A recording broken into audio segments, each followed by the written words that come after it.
Welcome to our CA Football 12 Teams in 12 Days season preview. Today, we take a look at the Rhode Island Rams, and to help us break down the Rams, their longtime play-by-play voice, Stone Freeman. Stone, thanks for joining us.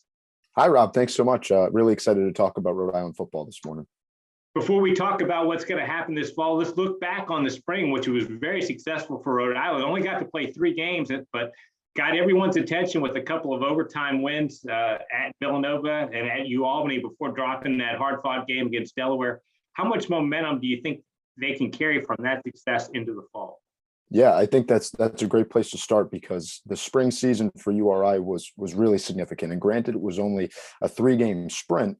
It was those 2 overtime victories, both on the road to start. Really a chaotic year for everybody, right? But to go on the road to some pretty tough environments. I mean, Villanova and UAlbany are these 2 teams that are kind of always there, well coached at the top of the conference. And Rhode Island has historically, especially over the last couple seasons, have been on the bottom half of this conference. So they go on the road, they get 2 victories in 2 different fashions too, right? Not so much a blowout victory, but a game with a lot of points against Villanova. And then they do it a different way against Albany and win 17-10.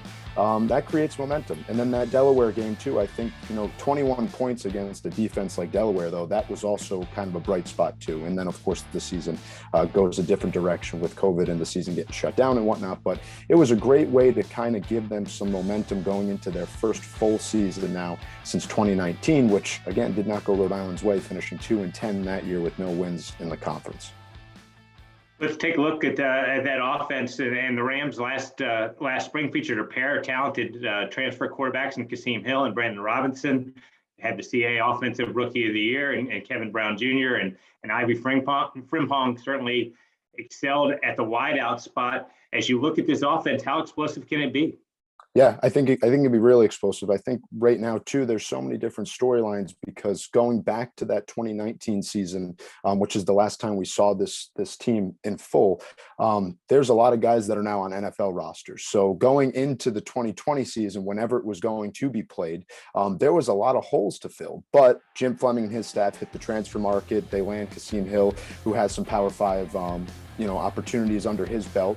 And then Kevin Brown, who comes from UMass, who originally committed to play at URI a couple years ago. And these are 2 guys that just changed the whole dynamic. We saw a team in 2019 that was pass heavy, right? When you have Isaiah Coulter and Aaron Parker both on the same field, it's easy to just throw it out to them. Hill comes in, has to learn the offense. There's a new coordinator in Kingston. Brown comes in and does his thing, right? 4 touchdowns in 3 games, and we see the dynamic of their offense change. It allows Kasim Hill to open up his playbook a little bit more, very similar to a guy, Jawan Lawson, that most Ram fans would be familiar with. He was the quarterback for that 2018 team, a transfer quarterback as well.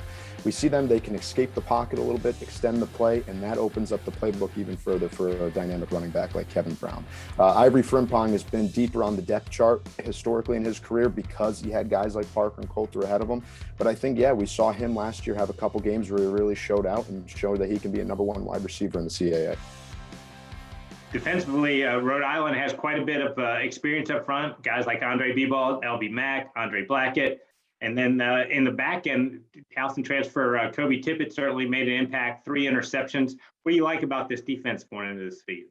Yeah, I think we can start with some of that experience, and a lot of these guys, because of whether it's red shirts and then the COVID season not counting against their eligibility.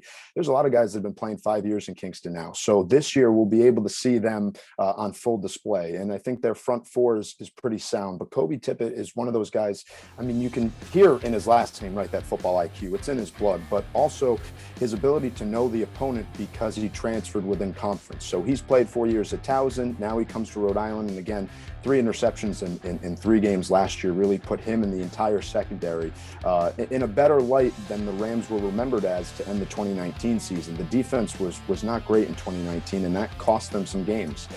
So to see Tippett out there kind of leading that secondary, and then the front 7 having so much experience, I think that's one of the reasons why Rhode Island was able to find themselves on the winning side of those close games. If you go back, I hate to keep going back to 2019, but that was that year that you start off with a triple overtime loss to Delaware, then you lose on a field goal to UNH. You could quickly look at a 2-0 start to a season in 2 conference games versus an 0-2 start that doesn't end with any conference victories. So I think that defense is a sure factor in how the Rams will play out this season.